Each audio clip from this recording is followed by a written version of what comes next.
We're live in Banjul, broadcasting for viewers in the Gambia and around the world. This is GRTS News at 2000 hours with me by Ibrahim Cham. And in our top stories this evening, GRTS management joined scores of dignitaries to sign the condolence book at the British High Commission in Fajara to pay their respect on the demise of Queen Elizabeth II of Great Britain. Arranging inferno engulfed shops and stores in parts of Serekunda Market on Tuesday night, destroying materials worth millions of dollars. Stakeholders in the business of climate change galvanized efforts to strengthen trade, access and climate change adaptation and mitigation. In sports, Trust Football Academy secures position in the Gambia Football Federation Women's Second Division League after beating Davos Football Club in the finals of Kanifing Municipality's Women's Third Division League. Away from home, German Chancellor calls for ceasefire on Russia's invasion of Ukraine, while urging President Putin for a diplomatic solution and complete withdrawal of Russian forces in respect of territorial integrity and sovereignty of Ukraine. Well, that's the top of the news and much more coming ahead. Many thanks for joining us.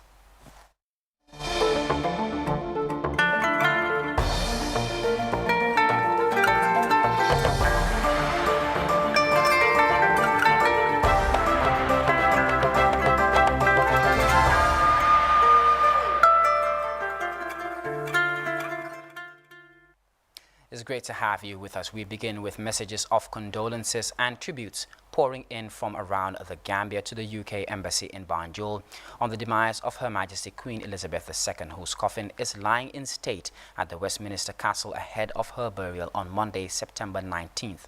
Scores of Gambians, including diplomats and dignitaries, continue to sign the condolence book opened at the UK Embassy in Fajara.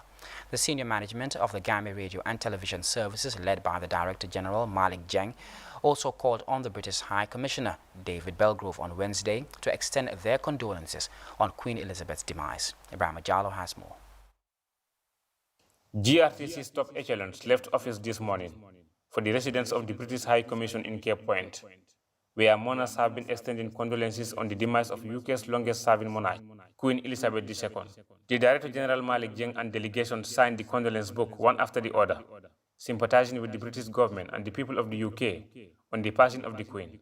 We think it's important for us at GRTS, particularly because we owe a lot of our professional development, most of us at GRTS owe a lot of our professional development to the British government and the British agencies. For example, as I said, myself and my deputy, Abdullah Gassama, went to the University of Wales, Cardiff, where we did our master's programs in journalism. Before that, I personally went to the BBC on my first training on news writing for radio and television. That was funded by the British Council.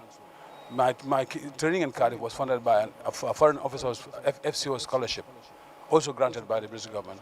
So when we have something like this, we are obliged as humans to come and pay our respects to the High Commission and to offer our condolences on the passing of Her Majesty the Queen. The coffin bearing the body of Her Majesty was placed at a cathedral in Edinburgh on Monday, where thousands of mourners paid their respect. Meanwhile, the late Queen's burial is scheduled for next week Monday, amid bank holiday throughout the UK. Ibrahim Jallo, GRTS News. The head of the Gambia Ahmadiyya Muslim Jamaat has signed the condolence book opened for the public to extend tribute to Her Majesty Queen Elizabeth II, who died last Thursday. Amir Baba Eftarwale also sent a special message of condolence on the demise of Her Majesty Queen Elizabeth, and it reads, To God we belong, and to him we shall return. The late Queen Elizabeth had great relations with the Gambia, which is part of the Commonwealth. The Queen visited the Gambia in 1961, where she was welcomed and accommodated with the best of love, joy and smiles by the people of the Gambia. The Queen will not only be remembered for her dedication and commitment to the services of her nation and the Commonwealth of Nations, but she will indeed be remembered as a true and exemplary leader from whom all world leaders can learn from. The Queen was a tolerant, caring, loving and affectionate and simple person who served her people with love and dedication and touched the hearts of millions of people around the world.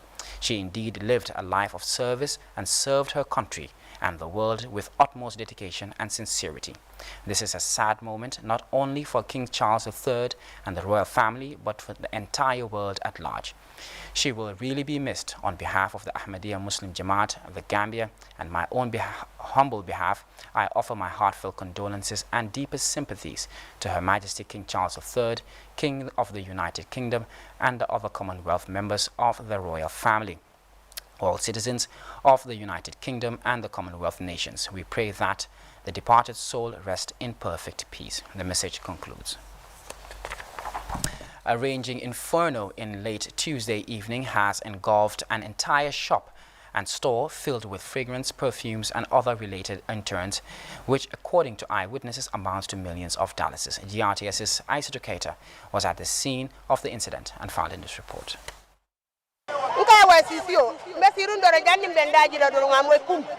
And now this is what remains of this structure has installed after a raging fire ripped through part of the Serekunda market, consuming every piece of item contained in this 40-meter structure.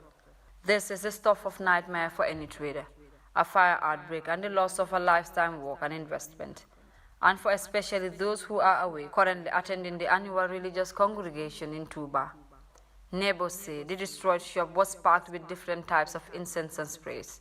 The cause of the fire remains unknown. Nothing escaped, nothing, not even a bottle of spray. Because according to the boys that I found here, in fact, they said when the fire started, they wanted to, because the owner of the shop is presently in Senegal, attending this Magal. So when the fire started, they wanted to break in, but like there were a lot of youths around, and who knows whether there are criminals among them. So in the event they happen to break inside, they may be apprehended by the police. So they decided to leave it like that and alert others. So they decided bringing water. What I can estimate is probably about $3 to $4 million worth of incense, churai, and spray. What I have seen. Yeah, I know if I could estimate, it's roughly $3 to $4 million worth of incense and sprays. Shortly after news of the fire broke, fire and rescue crews from the Gambia Fire and Rescue Services, volunteers from the Gambia Red Cross Society rushed to the scene, navigating the narrow alleys and routes leading to the affected area of this vast market complex. The rescue crews were aided by volunteers from the neighborhood, who helped in tackling the late evening blaze. We try to open, make sure we break the doors. We open everything. We try to get water from the neighborhoods. We also supported very well. We try to put the fire off, especially at the entrance before the arrival of the fire service. So once the fire service arrived, they have been very effective and they helped in making sure the fire inside the shops, it's almost 40 meters shops that was loaded by this churai of different varieties. So when we asked, what do you think is the cause of the fire? They said it's the churai that was heated and then it exploded. So that's where it started. The level of the damage hasn't been ascertained, but across the building, in the corners and rubbles, are bottles and small pots believed to be part of the collection of fragrance, perfumes and incense consumed by the fire. The Califine Municipal Council, in its support and response effort, is set to hold an emergency meeting as a way of support to the owner, whose only source of livelihood, according to neighbors, is the shop. Well, this is the remains of what used to be a fully equipped shop with a store behind. For several hours now, the response team led by the Gambia Fire and Rescue Services have been trying up efforts to put off the fire, but the smoke still exists here. This effort has been led by the Fire and Rescue Services, with Red Cross also doing its utmost best to support the victims here. The destruction is quite unmeasurable, but massive. For GRTS News, I am Aissatou Keita. Accessing climate financing through the Green Climate Fund. Stakeholders gather for a high-level dialogue aimed at galvanizing efforts to strengthen trade access and climate change adaptation and mitigation. The one-day event at the Sadauda Kairaba International Conference Center was premised on commitment from government officials to tackle climate change. Ibrahim Abba reports. This high-level dialogue between stakeholders on trade and the environment is a step in creating an avenue to access finance through the Green Climate Fund, the world's biggest climate change funding agency. The event, according to officials, will help lay out concrete measures that will address financial deficit to tackle climate change in relation to trade and the environment. In his welcoming remarks, the Permanent Secretary at the Ministry of Trade, Industry and Employment, Lamin Damfa, highlighted the importance of the forum as governments from the least developed countries continue to explore avenues to mitigate the effects of climate change. The Gambia is a commodity-dependent country as the share of its merchandise export in value terms. This is more than 60% of commodities. Our main export commodities, according to 2021 trade data, are nuts, that is sesame, groundnut and cashew, fish and fishery products, natural sand and edible oil. The country trade performance over the years has shown steady downward trend as production and exploitation of the listed commodities is declining. One major characteristic of commodity-dependent export country is vulnerability to external shocks, as global commodity markets are always volatile, mainly due to climate change factors. The Deputy Executive Director for the Enhanced Integrated Framework of the World Trade Organization, Annette Mutawi Semuemba, maintains that climate change is crucial as it affects the lives and livelihoods of the people. We are indeed pleased with the efforts in Gambia to directly strive to strengthen the linkages between trade and environment communities at the country level. We have already learned a lot from the presentations that have been made already on a number of projects that are in place already. We want to congratulate you. For the Minister of Environment, Climate Change and Natural Resources, Rohi John Manjang, it's now time to take action but equally call for climate justice amongst lower and higher carbon emitting countries. Now is the time for us to respond and go away from the norm of business as usual. We have to take the bold step to voluntarily take charge of doing things not in the usual way that we want it to flow.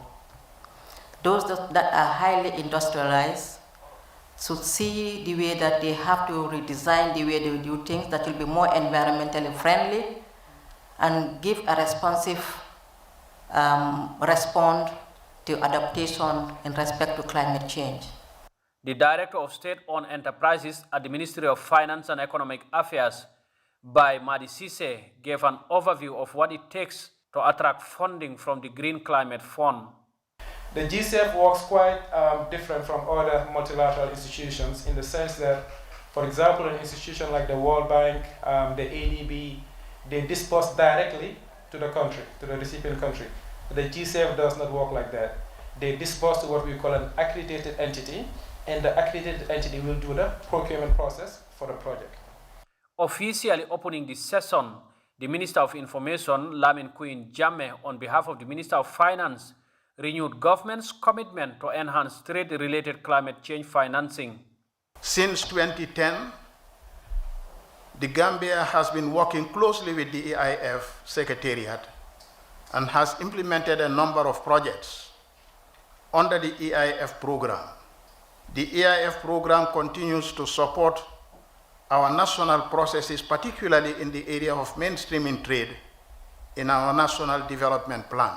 EIF-funded projects in the Gambia total over $7.6 million US, and through the various supported projects, we have made great strides in building trade institutional capacities, making our private sector more competitive and developing value addition capabilities for export diversification. With the impact of climate change expected to continue as both a natural and human-induced phenomenon, the demand for food as well as hunger, according to experts, will increase by 60% and 15% respectively. The challenge could be enormous, but the onus lies on governments to implement sound policies and programs to save their people. Ibrahim Abba, GRTS News.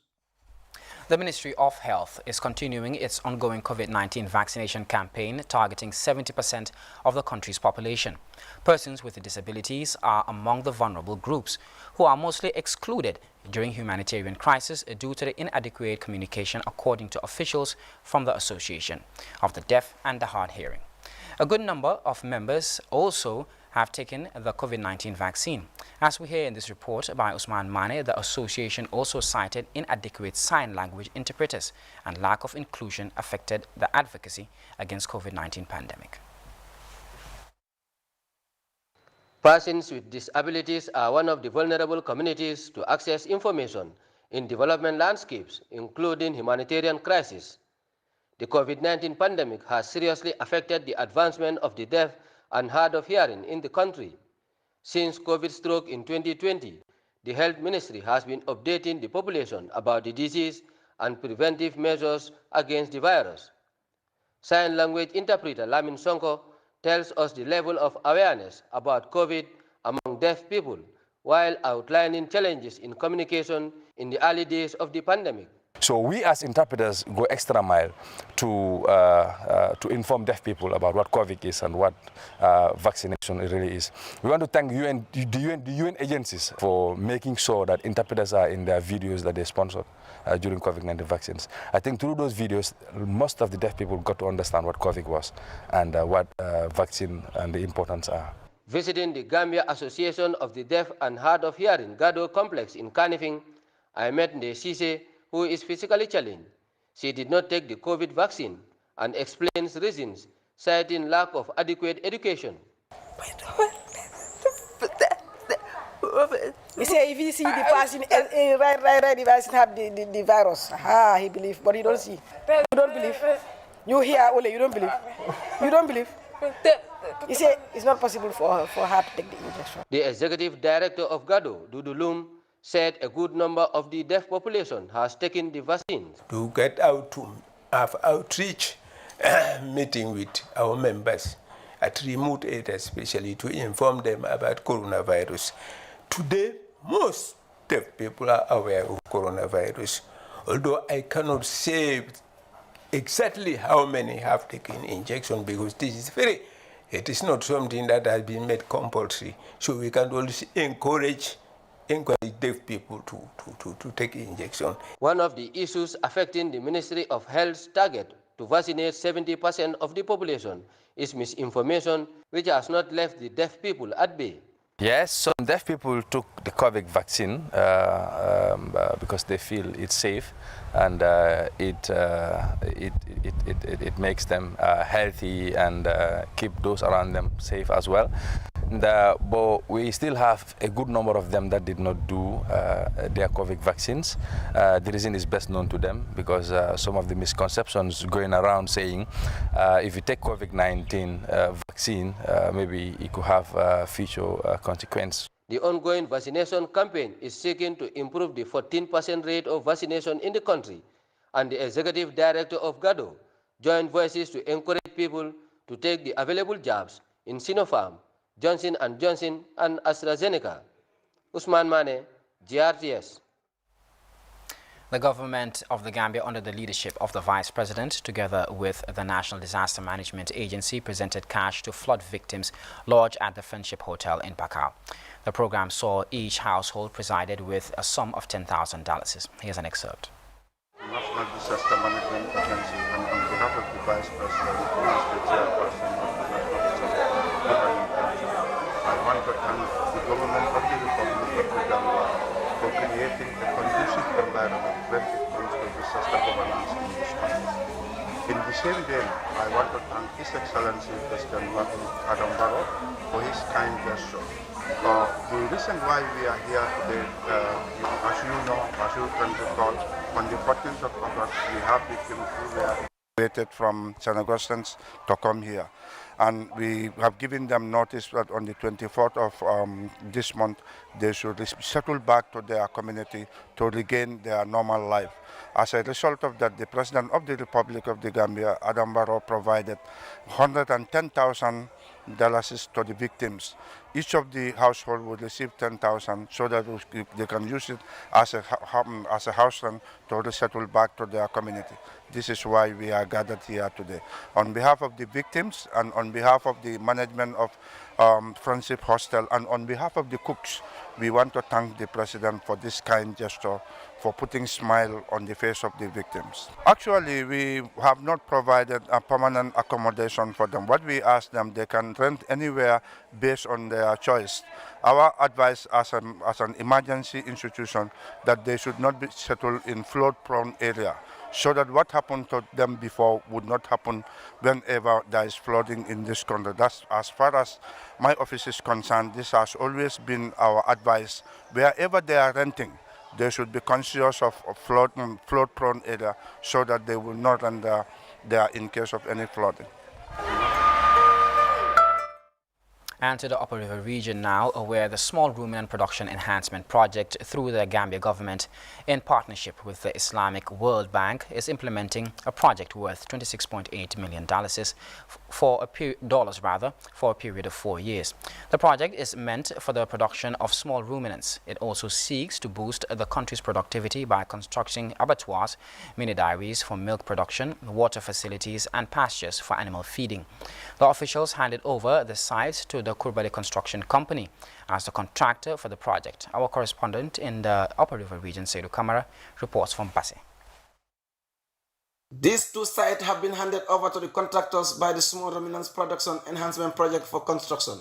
Project Director Mahmoud Njai said this development is a huge achievement for the Small Ruminants Enhancement Project, which consists of 4 components, including production, process, marketing, access to finance, capacity building, and development of a livestock master planning alongside coordination. The aim of the Small Ruminant Production Enhancement Project is to improve production and productivity of small ruminants in the Gambia, so that in future our dependency on sourcing animals outside the Gambia, especially small ruminant during times of need like Tobaski, would be very much reduced. Now, the second thing is to make meat available, small ruminant meat available throughout the year.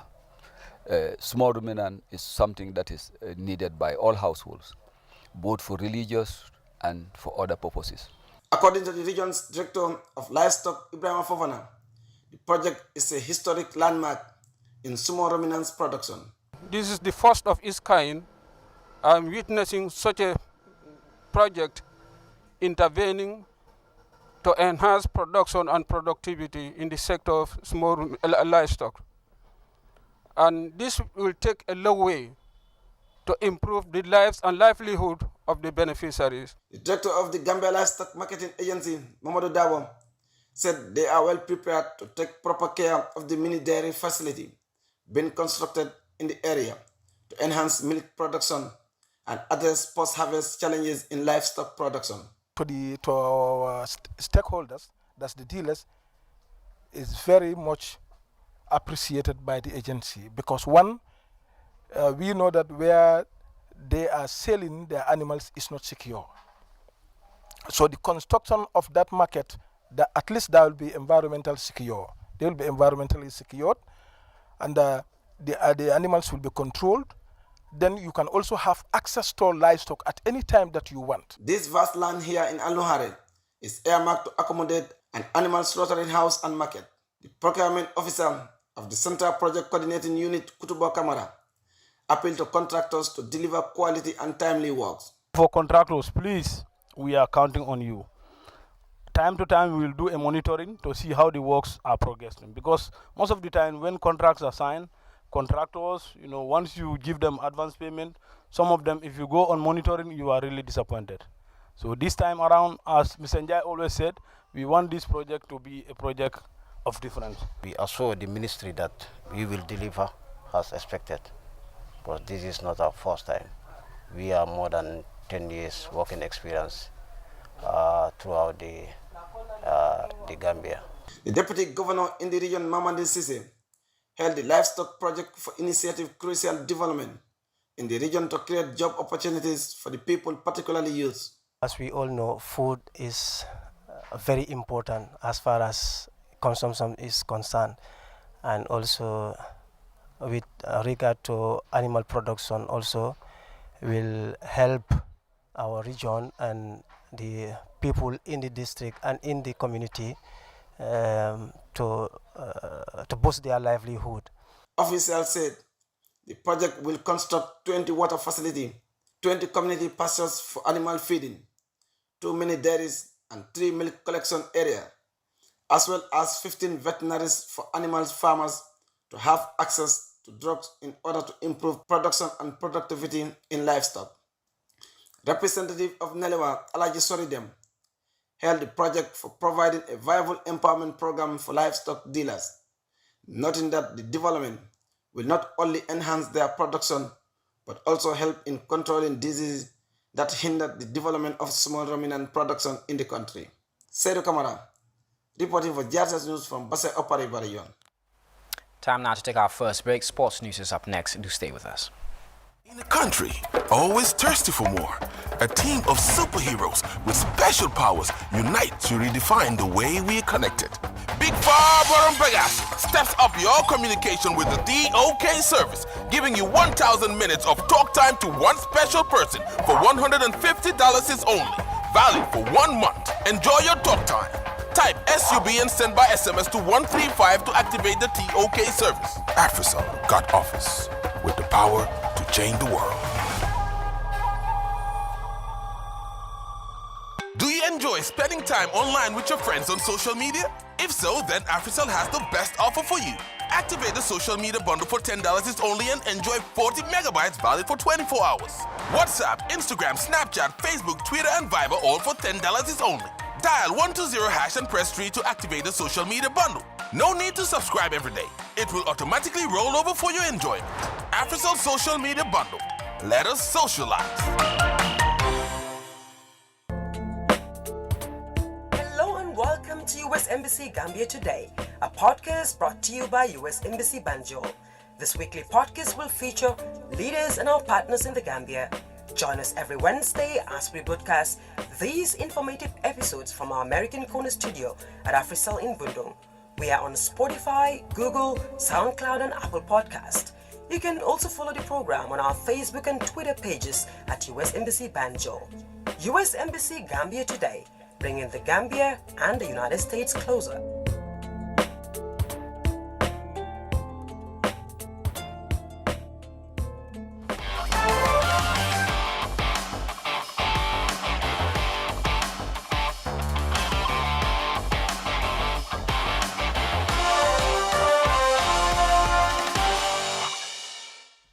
Welcome back.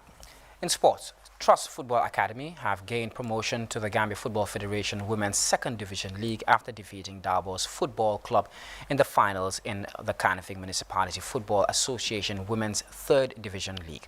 Famara Baji watched the game for us, and he now reports. This was a crowd that witnessed the Serekunda East Northern game at the 3 p.m. kickoff and decided to stay for this Kanifing Municipal Regional League final, showing how the people in this area are passionate about football. It was a deciding game between Trust Football Academy and Davos Football Academy, and many were not hoping for it to be that fascinating due to the inexperience of the two sides. But despite their lack of exposure, technical and tactical awareness, the players showed glimpses of individual brilliance while trying to adapt to the tactical demands of their coaches. Trust Academy were the more purposeful side in the initial proceedings, as they kept the goalkeeper of Davos Academy busy with some threatening moves. From those moments, there have been some scrambles in the opposing end, as Davos Academy kept their opponents busy in their half, but Trust Academy denied Davos Academy from making any breakthrough, as the two sides headed into the interval with a blank score sheet. From the break, Trust Academy taught Davos Academy how to turn dominance into a goal as they broke the deadlock in the 57th minute, courtesy of a Rejoice strike, which inexplicably beat Davos goalkeeper for the breakthrough goal.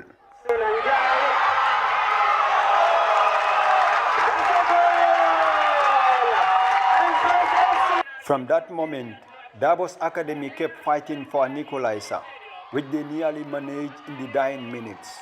But Trust Academy's defense line stayed resolute to hang on to the slender advantage and registered a vital 1-0 win. The practice is there and the energy is there, but I know the crowd, because this is the first time we are playing a game, people gather, like many people gather, so I think that was the problem too. But the opponent was not a bad team though. But I know end of the game, I know my guys will do this. Yeah, because of what I put on them. We will go back, work hard, and come back stronger. We must qualify for the second division next season. Second division next year, A disappointing moment for Davos Football Academy, who will continue to play in the regional league. While for the champions Trust Academy, this means an end to regional football, as they qualified for the Gambia Football Federation Women's Second Division League. Farmer Abaji, GRTS News. Well, congratulations to Trust. And now to the internationals. European Commission President Ursula von der Leyen laid out plans to combat the energy crisis in the ongoing response to Russia in her annual State of the European Union speech on Wednesday. Von der Leyen announced a cap on the revenues of electricity production companies and a crisis contribution from fossil fuel producers.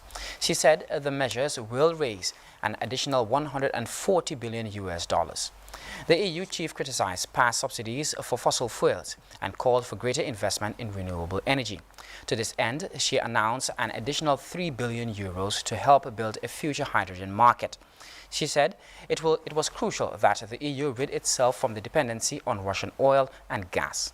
Since the Russian invasion, imports of Russia now make up to 9% of EU imports, down from a previous 40%, amid praise from the EU's rapid response to the Ukraine crisis. Von der Leyen furthermore stressed that the EU's support for Ukraine will remain unshakable. Meanwhile, German Chancellor Olaf Scholz spoke with Russian President Vladimir Putin, calling for a diplomatic solution to Russia's invasion of Ukraine and demanding a ceasefire. The Chancellor's office confirmed the call between the two leaders, saying it lasted 90 minutes. Scholz said to have urged Putin to come to a diplomatic solution as quickly as possible, based on a ceasefire, a complete withdrawal of Russian forces and respect for the territorial integrity and sovereignty of the Ukraine. Now, according to the Chancellor's spokesperson, the German Chancellor also spoke about the security at the Zaporizhzhia nuclear power plant, urging Putin to avoid any escalation and implement the full measures recommended by the International Atomic Energy Agency. Well, there's those first three steps that were just mentioned. The ceasefire would be the first step. The second step that has been demanded is that Russia withdraw its troops from Ukrainian territory. The third step would be for Russia simply to respect Ukrainian territorial integrity. But in fact, all of these are just preconditions for diplomatic solutions, for a diplomatic negotiations. The exact framework or the exact look of such a solution is not really clear at the moment. Even the German government has not really been given any details about what it might think about. In Ukraine, at the same time, there have been discussions with Western allies about what kind of security guarantees Ukraine might need after the war, equipping the Ukrainian army, military support and support from Western countries. This, in fact, has then called for a very severe reaction from Dmitry Medvedev, the former Prime Minister and President of Russia, who said that would be tantamount to Ukraine joining NATO. So we're very far away from a diplomatic solution at the moment. The major dispute is around tanks and armored personnel carriers. These are demanded by Kiev, German tanks, Leopard tanks. and they are basically available, but the German government has been saying repeatedly in the last couple of days that it's not going to go alone in making such a decision. The defense minister said recently that no Western country has so far supplied Western technology tanks to Ukraine, and Germany would not be the first to do that. But within the German government, there are voices that are saying that with the initiative on the side of Ukraine at the moment on the battlefield, this should be taken as the time to supply tanks so that Ukraine can make further advances in its battle against the Russian invasion. And before we end this newscast, a quick recap of our top stories. GRTS management have joined scores of dignitaries to sign the condolence book at the British High Commission in Fajara to pay their respect on the demise of Queen Elizabeth II of Great Britain. A raging inferno has engulfed shops and stores in parts of Serekunda Market on Tuesday night, destroying materials worth millions of dollars. Stakeholders in the business of climate change have been galvanizing efforts to strengthen trade access and climate change adaptation and mitigation. In sports, Trust Football Academy have secured a position in the Gambia Football Federation Women's 2nd Division League after beating Davos Football Club in the finals of Kanifing Municipality's Women's 3rd Division League. Away from home, German Chancellor have been calling for a ceasefire on Russia's invasion of Ukraine while urging President Putin for a diplomatic solution and complete withdrawal of Russia's forces in respect of territorial integrity and sovereignty of Ukraine. Well, that does it for this edition of GRTS News. Many thanks for watching. Please enjoy the rest of our programs. Bye for now.